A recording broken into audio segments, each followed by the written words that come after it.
Bonjour tout le monde et toujours très content de vous rencontrer dans ce live et soyez le bienvenu sur la chaîne Dr Mohamed Fayed Channel. Il y a beaucoup d'abonnés qui ne reçoivent plus de notifications, on ne sait pas pourquoi. Il y a un grand blocage, il y a une grande pression sur la chaîne. Il y a beaucoup d'abonnés là qui ne reçoivent plus la notification. Et c'est pourquoi d'ailleurs je partage sur Facebook. Au moins, il y a des personnes qui vont nous rejoindre. Et ça, bon, c'est bizarre, mais de toute façon, on va continuer. Rien nous arrêtera dans le futur. Hein. On va continuer et nous sommes convaincus que ce que nous faisons est bien. Et d'ailleurs, personne ne pourra quand même barrer la route à ces choses-là. Bien, bon, tout le monde est convaincu, oui, tout le monde aime les aliments naturels, tout le monde aime le bien-être, tout le monde aime vivre bien, en bonne santé, sans maladie, bon, et puis manger bien. Manger bien, ça ne veut pas dire les viandes, hein. Manger bien, c'est les aliments naturels, c'est disons, la cuisson à la maison, et préparation avec des huiles d'olive, et avec des choses très simples, et c'est ça, manger bien. C'est manger sain. C'est pas manger trop. Et c'est pas manger les viandes, parce qu'il y a des quand les personnes entendent parler de manger bien, ils vont penser à une table pleine d'assiettes et de plats, où il y a de la viande, où il y a beaucoup de choses. C'est pas ça manger bien. Manger bien, ça pourrait bien être une petite chose, mais c'est bon. Bon, moi, je préfère parler alimentation, pas nutrition. Et il ne faut pas tomber dans le piège, parce que nutrition, ça veut rien dire. Vous voyez, quand on parle macronutriments, protéines, lipides, glucides, les gens ne savent pas ce que c'est. Ça, c'est un langage scientifique. La nutrition, c'est pour les scientifiques, c'est pour la recherche, oui. C'est pour évaluer des choses, mais la nutrition, disons, pour le public, c'est une terminologie qui ne sert à rien. Pourquoi? Parce que quand on va au marché, on ne va pas acheter les protéines, on ne va pas acheter les lipides et on ne va pas acheter donc les carbohydrates. On ne va pas acheter des vitamines, on ne va pas acheter des fibres. Et quand on va au marché, on achète les aliments. Et quand on prépare un repas, on prépare des aliments. On ne prépare pas les protéines, les glucides et les lipides. Et là, il ne faut pas tomber dans ce piège, il ne faut pas parler de nutrition. La nutrition, vous ne comprenez rien. Et d'ailleurs, ça ne sert à rien. Bon, il faut tant de protéines par jour, il faut tant de fer par jour, il faut tant de calcium par jour. Ces données sont bonnes, comme disons, quand même, on les prend quand même comme indicatifs, ça aide beaucoup. Mais ce ne sont pas absolus et ce n'est pas une réalité absolue. Il y a quelqu'un qui dit scientifiquement, les savants disent qu'il me faut 40 grammes de protéines par jour. Ce n'est pas absolu. Ce n'est pas absolu, je le dis deux fois. Ce n'est pas une réalité absolue. Bon. C'est des calculs qui ont été faits, c'est des estimations sur des personnes, je ne sais pas d'où, dans quelle région, dans quel pays, je ne sais pas qu'est-ce qu'ils mangent. Bon, quelle taille, quel poids, quelle est l'activité du jour, est-ce qu'ils ont des maladies, est-ce qu'ils n'en ont pas. C'est pas absolu. Bon, ne croyez pas ces chiffres-là. On les utilise, bien sûr, on les utilise. Ça aide un peu, ça donne une idée, oui, mais ils ne sont pas absolus et c'est pourrait bien qu'ils sont faux. Bien, donc on parle alimentation, mais on ne parle pas nutrition. Vous savez bien que quand on parle alimentation, on comprend bien. Quand on dit les céréales, les gens ils savent bien ce que ça veut dire. Quand on parle légumes, les gens savent bien ce que ça veut dire légumes, puis les fruits, et puis les épices, on a les graines, on a les plantes, disons même les herbes qu'on boit sous forme de thé, les viandes, le lait, le poisson. Quand on parle aliments, les gens comprennent bien, et c'est facile d'ailleurs. Mais quand on parle nutrition, on parle macronutriments et micronutriments. Bon, c'est absurde, vous voyez, c'est pas bien. Bon, on est convaincu, d'accord, mais il y a un mais. Qu'est-ce qui quand même fait que les personnes n'appliquent pas ces conseils, n'appliquent pas ces informations et puis ne tiennent pas compte de ces choses alors que tout le monde sait bien maintenant que c'est l'alimentation, c'est le gros paquet est dans l'alimentation. C'est les causes des maladies, vous savez, à quelques 95 jusqu'à 97% des causes des maladies, ça vient donc de la respiration, de ce qu'on boit et de ce qu'on mange. Les trois facteurs, d'ailleurs, qui pénètrent dans le corps. Vous savez, vous respirez de l'air, il pourrait bien qu'il y ait des choses qui sont autour de vous, des polluants, comme les dioxines, comme l'anhydride sulfureux, comme le gaz carbonique, comme d'autres gaz d'ailleurs. Même le propane et le butane, là, hein, si jamais il y a une microfuite dans votre cuisine, même le butane et le propane, c'est dangereux. Et puis, il y a des odeurs constantes là, qui se dégagent. Bon, il y a des usines qui crachent beaucoup de, disons, de polluants dans l'atmosphère.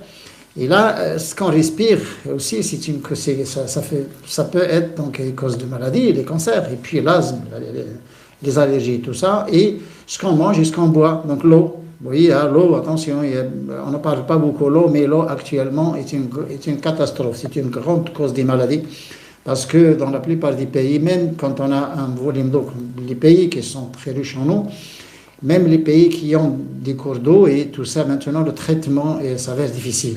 Le traitement s'avère difficile, pourquoi? Parce que la pollution de la nature, même quand on ne pollue pas par l'industrie, vous savez, il y a des vents hein, qui vont ramener, qui vont apporter beaucoup de polluants, et puis avec les pluies, bon, les gaz sont solubles et vont retomber, comme les dioxydes, le SO2, le CO2, tout ça, ces gaz-là, et ils vont retomber dans le sol, et vous savez, les dioxines maintenant...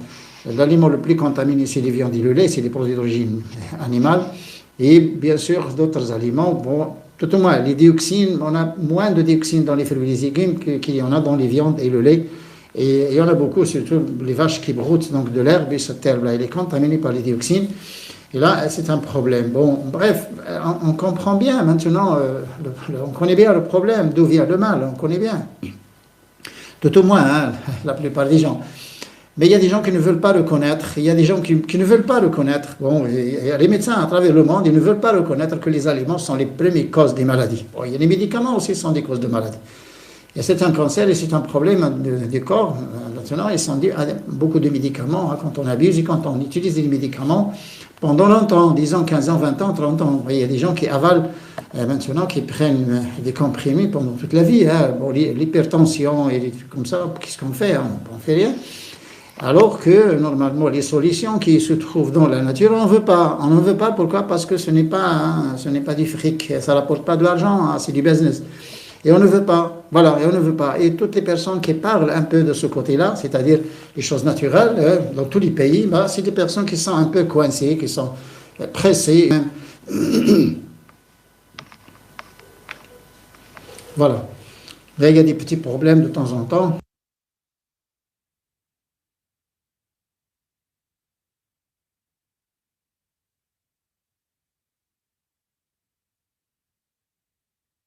Justement, je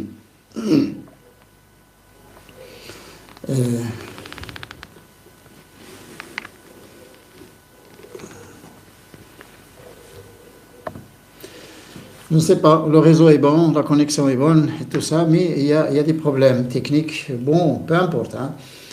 Et ça ne va pas nous empêcher quand même de raconter ces choses.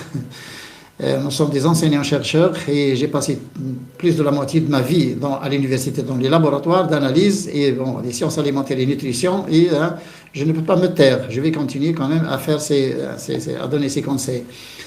Eh bien, bon, alimentation, bah, tout le monde est convaincu. Je disais que tout le monde est convaincu, mais bon, pourquoi on n'applique pas ces choses? Parce que ce n'est pas pratique. Les gens ne savent plus quoi faire. On ne sait plus faire la cuisine et on ne veut plus faire la cuisine. Les gens sont devenus très paresseux. Ils commandent par téléphone des pizzas, des hamburgers, je ne sais pas, bon, un paquet. Il y a des gens qui mangent dans leur bureau.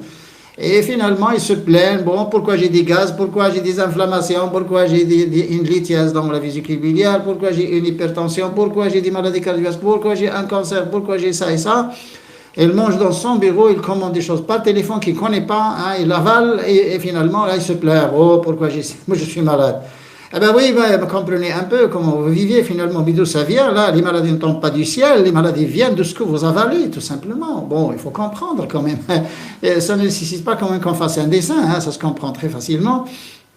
Et malheureusement, les gens maintenant se mettent, hein, mais on est convaincu, mais on ne peut pas, voilà.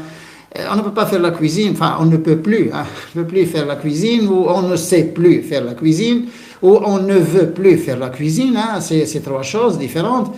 Mais finalement, c'est ça. Bon, là, pourquoi les gens sont convaincus, ils aiment les aliments naturels, ils aiment manger, ils aiment le bien-être.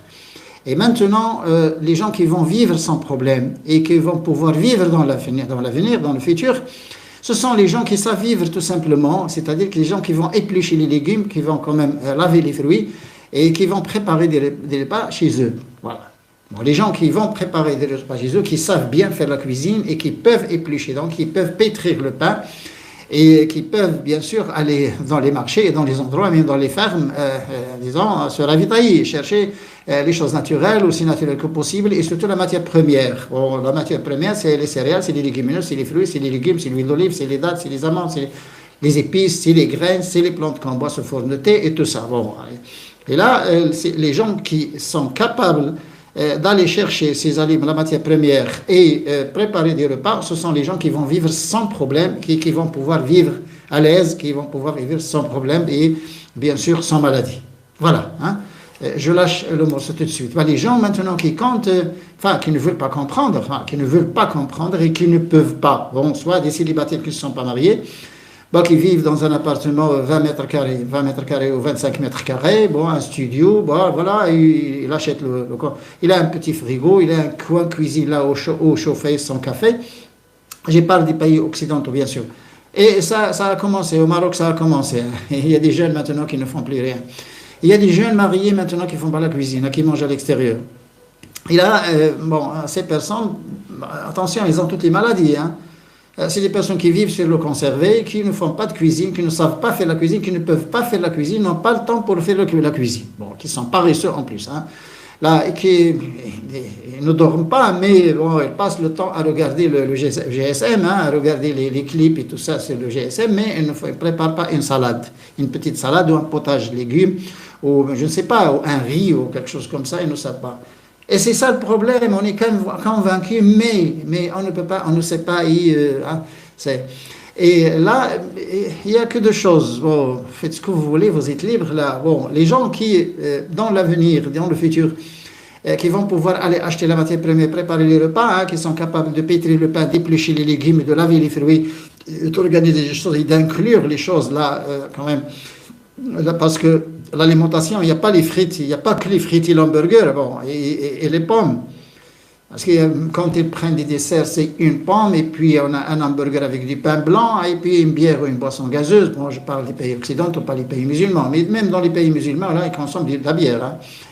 Là, ça y est, c'est une vie risquée, trop risquée. Hein.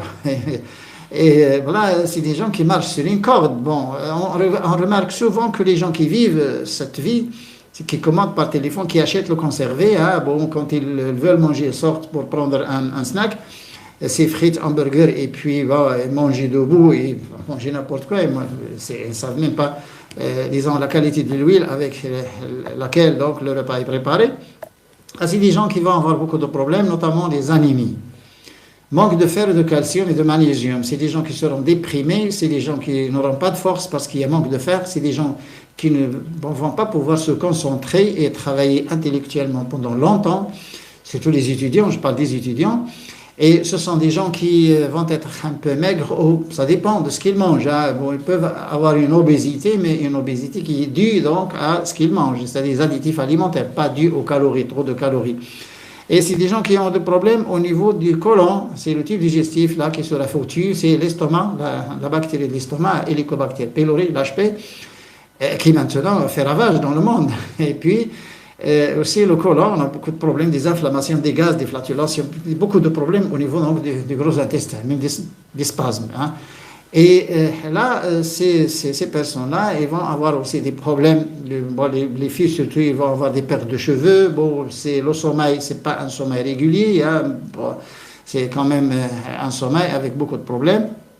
Et ils vont aussi avoir beaucoup de problèmes au niveau donc du système circulatoire, disons les vaisseaux sanguins, le cœur et les vaisseaux sanguins qui seront bousillés et qui seront bouchés, bien sûr. Bon, ils auront l'hypertension parce que ce qu'ils mangent il est riche en sel, parce que les industriels ajoutent beaucoup de sel, et il y a les acides gras en trans, d'autant plus qu'ils mangent gras. Bon, surtout les jeunes, maintenant, ils mangent sucré et gras.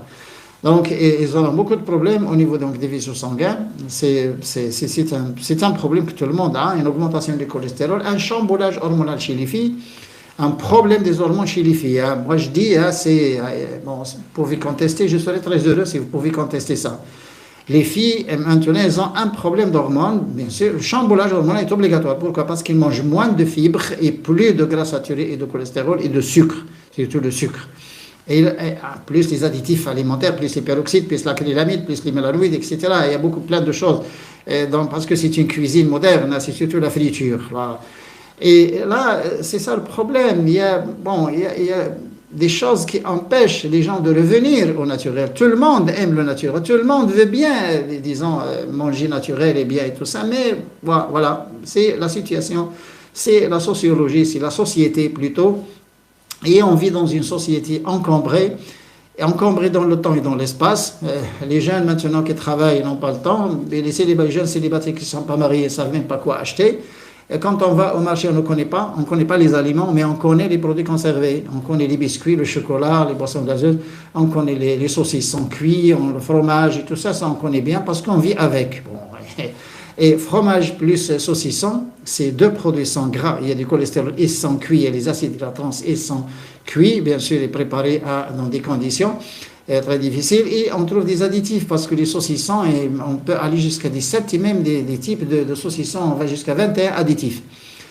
Et la qualité du gras et la qualité de la viande. La qualité, c'est les morceaux avariés. C'est pas une bonne qualité de la viande qu'on utilise pour les saucissons. C'est les morceaux avariés, les morceaux de viande qu'on ne peut pas vendre en tant que tel, surtout en tant que viande fraîche, qui seront acheminés vers l'industrie des produits carnés.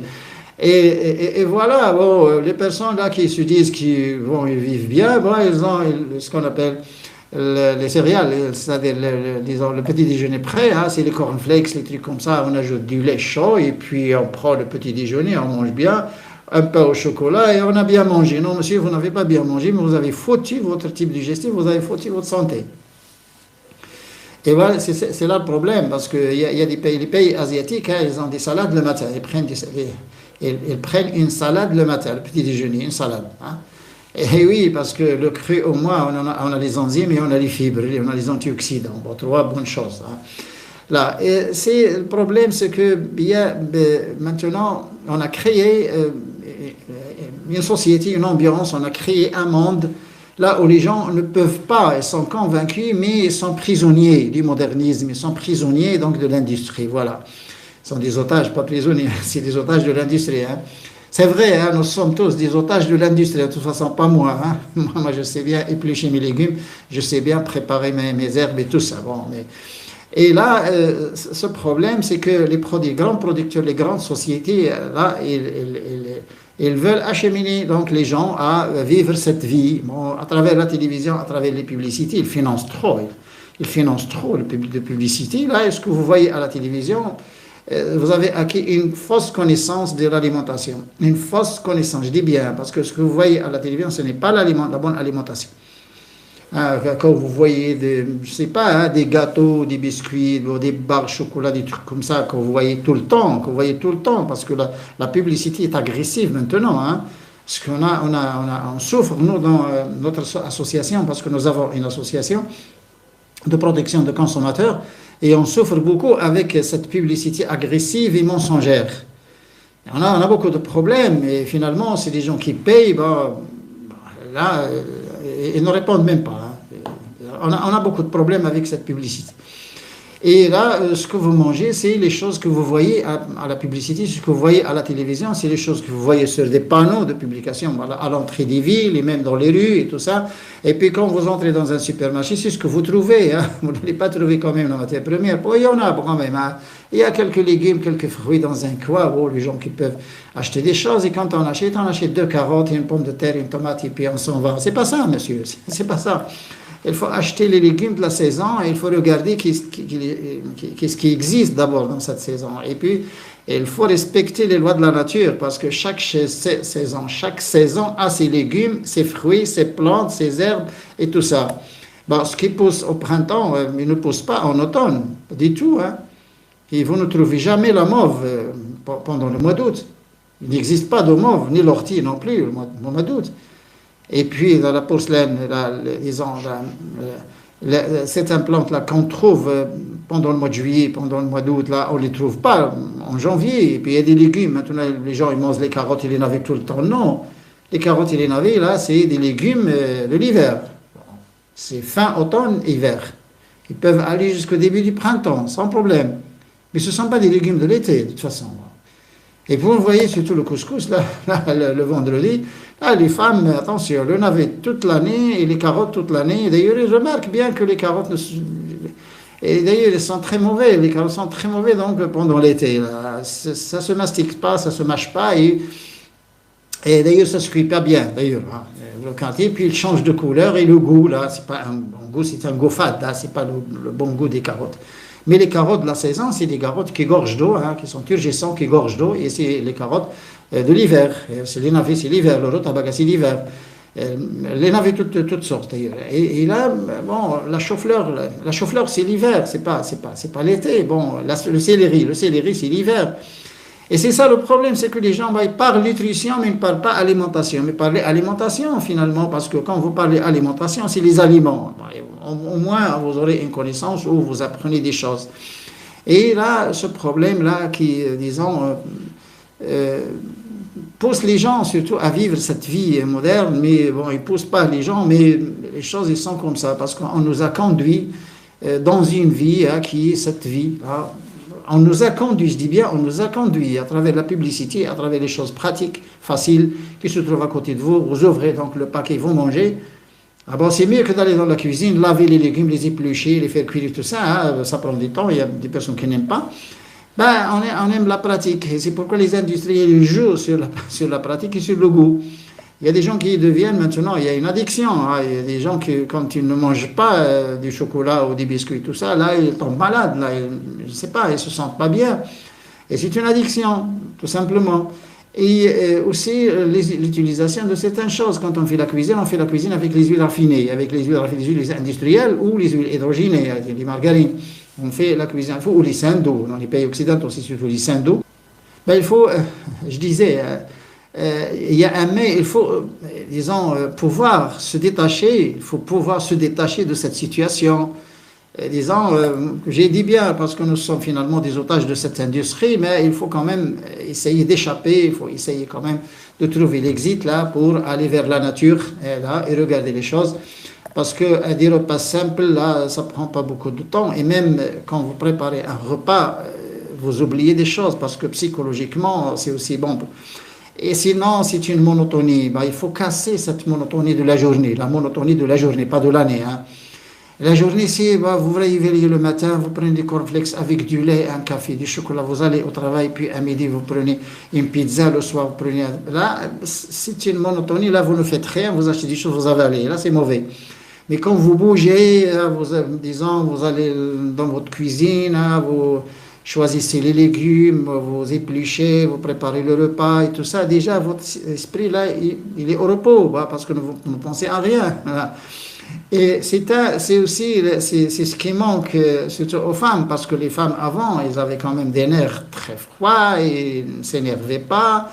Il n'était pas spontané. La femme, maintenant, elle devient énervée, spontanée. Là, il est très, c'est très facile, il s'explose facilement. Et pourquoi? Mais justement, parce qu'il y a pression du travail, pression même des mots, hein, parce que la femme entend des choses toute la journée, hein, dégoûtantes. Et puis, il mange des choses qui sont très riches en sucre et très riches en... disons, moins riche en antioxydants, en fibres et trop riche en gras saturés, en cholestérol, là, bon, ça rend malade quand même, ça rend malade et on s'énerve facilement. Et vous voyez comme dans la société, comment nous étions avant avec des nerfs froids, on ne se fâchait pas, on ne s'énervait pas avant, et puis bon, les gens quand même, ils étaient patients, ils étaient trop patients quand même. Maintenant, on est spontané, là, tout de suite, là, on commence à insulter, à crier, à faire quand même du cinéma. Et là, c'est dû aux conditions dans lesquelles on vit. Bon, d'une part, il y a la pression, on a déjà l'état psychique là, il est altéré, il est ce qu'il est, et puis l'état physiologique, c'est-à-dire le corps, on mange des choses là, normalement, qu'on ne doit pas manger. C'est des choses qui n'existent pas dans la nature. Et c'est des choses là qui ne donnent rien à votre corps. Il y a des choses chimiques, il y a des molécules chimiques qui sont inventées et fabriquées et synthétisées par l'homme qui n'existent pas dans la nature et votre corps ne connaît pas et ne reconnaît pas.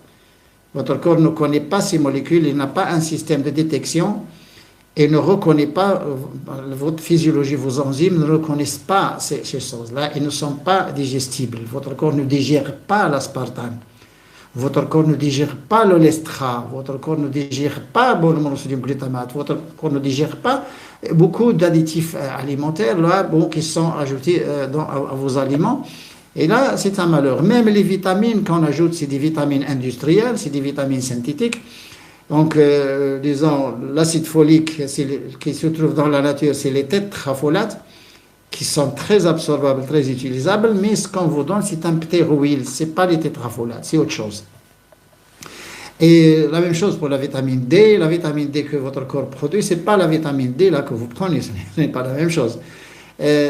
Disons, la vitamine C maintenant, c'est de vie industrielle, là, ça ne coûte rien du tout, la vitamine C est une vitamine industrielle, alors que la vitamine C qui se trouve dans les fruits et les légumes, c'est une vitamine C qui se trouve avec d'autres, avec un support, avec des minéraux, avec des fibres, avec d'autres entités chimiques, et qui vont ensemble. La vitamine C ne travaille pas seule dans le corps, elle travaille avec autre chose, avec certaines vitamines, elle travaille avec beaucoup d'autres molécules dans votre corps. Et bien, voilà, tout est altéré, maintenant, malheureusement, tout est détruit, malheureusement.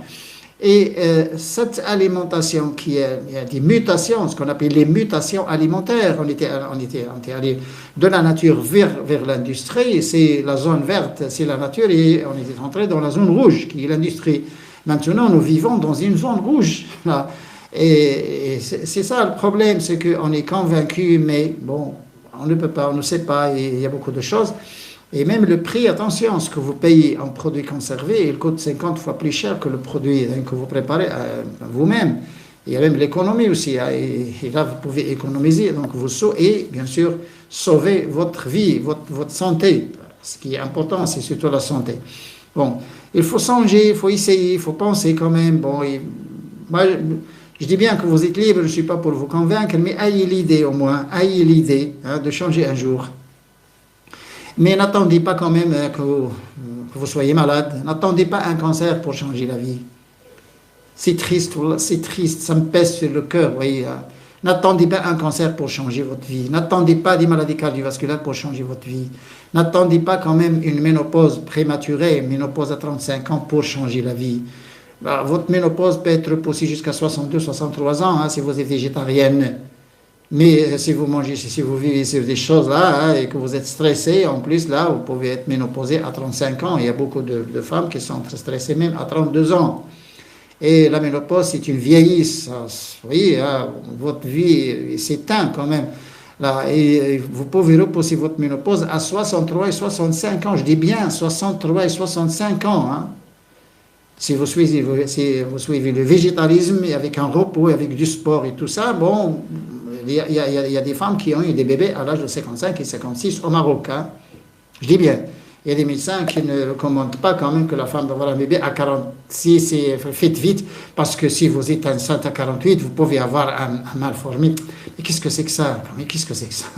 Pourquoi on fait peur aux femmes? Pourquoi on fait peur aux femmes? Là, on a une région au Maroc qui s'appelle Deds. C'est derrière l'Atlas, là, où les femmes, ils ont des ménopauses à 62, 63. Maintenant. Et on avait des femmes, là, qui étaient enceintes à l'âge de 58 ans.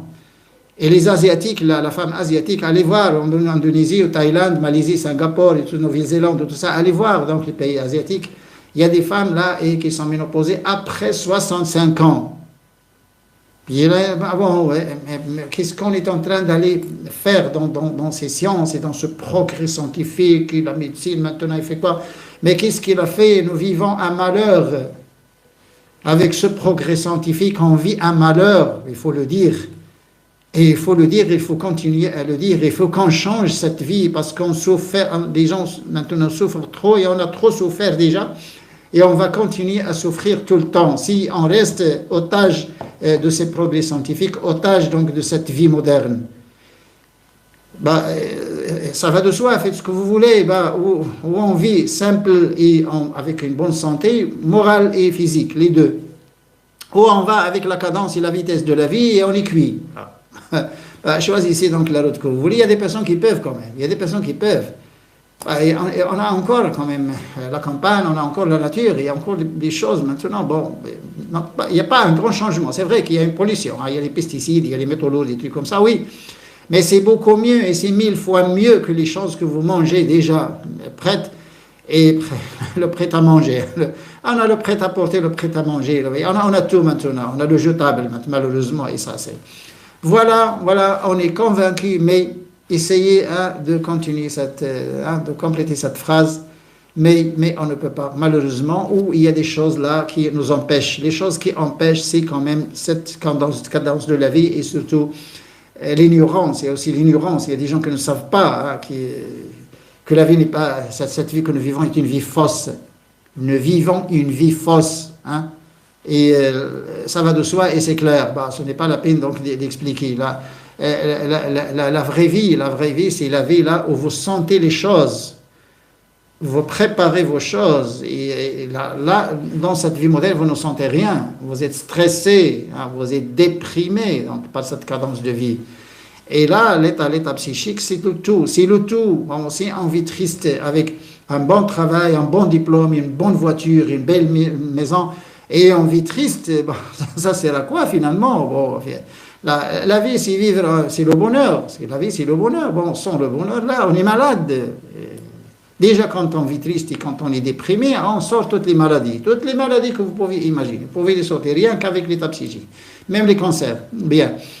Il faut quand même, je l'ai dit, il faut avoir l'idée d'abord. Quand vous avez l'idée, je suis sûr qu'un de ces jours-là, vous pouvez quand même. Mais n'attendez pas que vous soyez malade pour changer votre vie. N'attendez pas que vous soyez malade. Il y a des gens maintenant qui ne sont pas convaincus, qui rigolent, qui se raillent même de ces choses-là, qui considèrent que c'est du blabla. Mais quand il sort un cancer, quand il attrape un cancer, à ce moment-là, il commence à pleurer et puis il est complètement déstabilisé moralement. Et tout. Là, il continue à chercher. Est-ce que c'est vrai? On m'a dit que si je change de vie, on m'a dit il y a des plantes, on m'a dit il y a des herbes, on m'a dit que ça fait ça. C'est trop tard, monsieur. Quand vous diagnostiquez une tumeur, le cancer est déjà installé. Faites-le avant que le cancer soit installé dans votre corps. Quand vous diagnostiquez une tumeur dans votre corps, le sein, l'ovaire, la prostate, le cerveau, l'os, le foie, le pancréas, et quand vous diagnostiquez une tumeur, c'est déjà trop tard. Le cancer est déjà installé. Ce qu'on va vous faire, c'est des petites choses, des petites réparations qui réussissent ou qui ne réussissent pas. On va vous réparer, c'est tout. Et ce qu'on va vous dire là, c'est bien sûr, il y a une déontologie quand même, on ne fait pas peur aux malades, mais ce qu'on va vous dire, attention, rien ne peut vous le garantir. On va vous dire, on va faire l'opération, la chimie, et puis voilà, on va désinfecter, plus de cancer. Ça, c'est ce qu'on va vous dire, c'est gentil, bien sûr, on vous donne quand même l'espoir, c'est une très bonne chose, mais ce n'est pas garanti. C'est amer, c'est une réalité amère, c'est pas garanti. Rien n'est garanti, parce qu'on ne sait pas après qu'est-ce qui va se passer. Et personne ne saura le dire. Et si quelqu'un vous dit que il ment, on ne sait pas. Après la chirurgie, après les 6 ou les 8, ou je ne sais pas, les séances de chimio ou les 30 séances de radiothérapie, à ce moment-là, on verra bien. Là. Quand votre poids chute de 70 kilos, 78 kilos à 35 kilos, ça vous montre quand même quelque chose. Mais il y a des gens qui ne veulent pas comprendre. Votre poids a chuté de 78 à 35. Il y a des gens qui pèsent 35 kilos et qui continuent à suivre la chimiothérapie. Ils ne veulent pas comprendre. Pourquoi? Parce qu'on leur dit des choses, on leur donne de l'espoir, tout simplement, mais ce n'est pas vrai, finalement. Et votre corps, là, a chuté parce que, finalement, la chimiothérapie, quand même, c'est pas des bonbons. C'est pas des bonbons, c'est un protocole quand même très fort et très, très dangereux. C'est pas rien du tout. Mais n'attendez pas, d'ailleurs, une maladie pour changer. N'attendez pas les maladies auto-immunes. Moi, j'ai une psoriasis, j'ai un lupus, j'ai une sclérose en plaques, j'ai un Hashimoto, la thyroïde, j'ai un Crohn. N'attendez pas d'ailleurs un Crohn pour changer donc votre nourriture. N'attendez pas une Hashimoto de la thyroïde pour changer votre nourriture. Déjà, la thyroïde, rien que les produits de nettoyage, là, et maintenant, il faut en avoir. Surtout les femmes. Pourquoi la thyroïde existe chez les femmes? Pourquoi? Parce que les femmes prennent les pilules, parce que ce sont les femmes là qui sont exposées à ces produits de nettoyage. Les deux. et bien sûr l'état psychique, et les choses là, il y a beaucoup de femmes qui prennent des médicaments et tout ça, plus l'alimentation, on a l'huile, les huiles industrielles, les huiles raffinées, les huiles hydrogénées, on a les acides gras en trans, et puis le plastique, maintenant la matière plastique, bon, le bisphénol, ça c'est des choses, et puis le cadmium, contamination par le cadmium, et ce sont les choses là qui, détruisent votre thyroïde.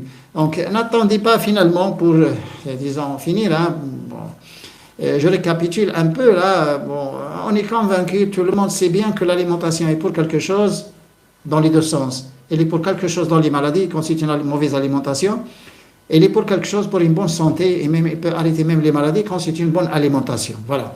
Et puis, il faut avoir l'idée, au moins, il faut, si vous êtes convaincu, bon, là, moralement, si vous êtes convaincu que pratiquement vous ne pouvez pas, mais cette idée va un jour quand même vous ramener à sortir de cette prison et aller préparer votre alimentation vous-même, votre nourriture, il faut la préparer vous-même, parce que quand vous préparez votre repas, vous savez bien qu'est-ce que vous avez préparé. Quand vous mangez un autre repas, un aliment que vous n'avez pas préparé, vous ne savez pas ce que vous mangez. Voilà, bon, un autre live, Inch'Allah. Salam alaikum, au revoir tout le monde.